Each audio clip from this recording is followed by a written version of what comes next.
Hello दोस्तों, welcome back to our channel. आज हम एक्सप्लेन करने वाले हैं एक horror thriller movie 30 days of night. ये मूवी रिलीज हुई थी 2007 में और बेस्ड है एक ऐसे टाउन पर जहां पर 30 दिन तक सूरज नहीं निकलता और इस अंधेरे में कुछ वैम्पायर्स उन पर अटैक कर देते हैं और वैम्पायर्स का सिर्फ एक मकसद होता है, ह्यूमन ब्लड। तो चलिए दोस्तों, बिना टाइम वेस्ट किए चलते हैं अलास्का के एक छोटे से टाउन की तरफ जहां अंधेरा और मौत दोनों चीजें आ रही हैं। बैरो एक छोटी सी जगह है दुनिया के नॉर्थ पोल के करीब, साल में जहां 30 दिन के लिए सूरज नहीं निकलता। सब लोग अंधेरे के पहले टाउन को छोड़कर सेफ जगह निकल जाते हैं। टाउन के शेरिफ इवन अपने भाई जैक और कुछ पुलिस ऑफिसर्स के साथ इंश्योर कर रहे होते हैं कि सभी लोग सेफ रहें। लेकिन उसी दौरान कुछ अजीब चीजें होने लगती हैं। सबके फोन कट हो जाते हैं, डॉग्स मर जाते हैं, पावर लाइन भी डैमेज होने लगती है। इवन को लगता है कि कोई बड़ा डेंजर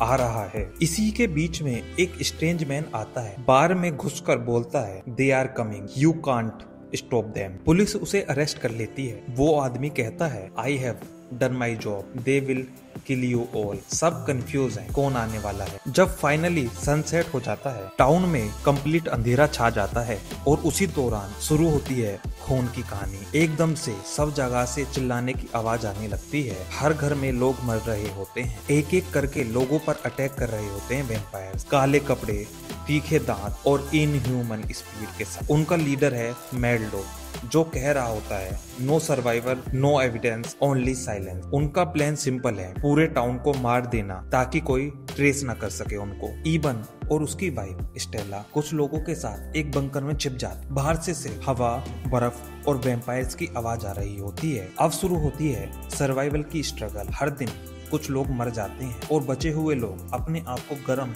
और सेफ रखने के लिए कोशिश करते रहते हैं। इवन अपनी टीम को मोटिवेट करता है, we have to wait till the sunrise again. लेकिन 30 दिन तक धूप नहीं आने वाली, मतलब 30 दिन का अंधेरा। एक सीन में ये सब लोग एक छोटी लड़की को देखते हैं जो वैम्पायर बन चुकी होती है। वो बोलती है, I don't want but I am so hungry. और फिर उन्हें उसे मारना पड़ता है। एक इमोशनल जो दिखाता है कि कम्युनिटी अब खत्म हो रही है। बाहर वैम्पायर लोगों का शिकार कर रहे होते हैं। उन्होंने पावर स्टेशन, पुलिस स्टेशन और सब जगह कैप्चर कर ली होती हैं। कुछ सर्वाइवर एक ऑयल पाइपलाइन के पास छुपने का सोचते हैं, लेकिन गलती से उनका एक मेंबर फायर स्टार्ट कर देता है और वैम्पायर उसे देख लेते हैं। अब फाइट स्टार्ट होती है। इवन और स्टेला कुछ वैम्पायर्स को मार देते हैं, लेकिन उनका ग्रुप बहुत ज्यादा छोटा होता है। इवन कहता है, if we run we die, if we fight may be we live. उन्होंने डिसाइड किया है, अब छुप कर नहीं, लड़कर बचा जाएगा। अब सिर्फ कुछ ही दिन बचे होते हैं सनराइज होने में। इवन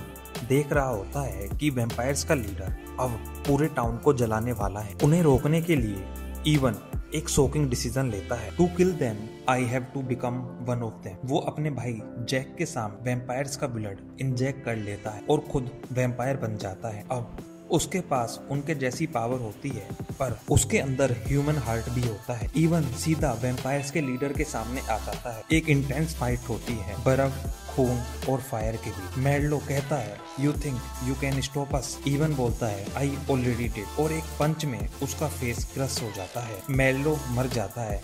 बाकी वैम्पायर्स भाग जाते हैं। अब टाउन में साइलेंस होती है, आग जल रही होती है, साथ में स्नोफॉल भी हो रहा होता है और टाउन में सिर्फ स्टेला और इवन जिंदा होते हैं। इवन अब वैम्पायर बन चुका है और उसे पता है जब सूरज उगेगा तो वो मर जाएगा। वो स्टेला के साथ बैठा होता है और कहता है, let's watch the sunrise one last time. जब सूरज की पहली रोशनी इवन पर पड़ती है तो वो राख बन मर जाता है और स्टेला उसे देखती रहती है। इसी के साथ ये मूवी यहाँ पे खत्म हो जाती है। तो दोस्तों, ये थी 30 डेज ऑफ नाइट, एक हॉरर सर्वाइवल मूवी जहां डार्कनेस खुद मौत बन जाती है। क्या आप 30 दिन बिना सूरज के सर्वाइव कर पाओगे? कमेंट में बताएं। अगर आपको ये एक्सप्लेनेशन पसंद आया हो तो वीडियो को लाइक करें, चैनल को सब्सक्राइब करें। मिलते हैं नेक्स्ट वीडियो में एक और हॉरर कहानी के साथ। Till then stay safe and keep the lights on.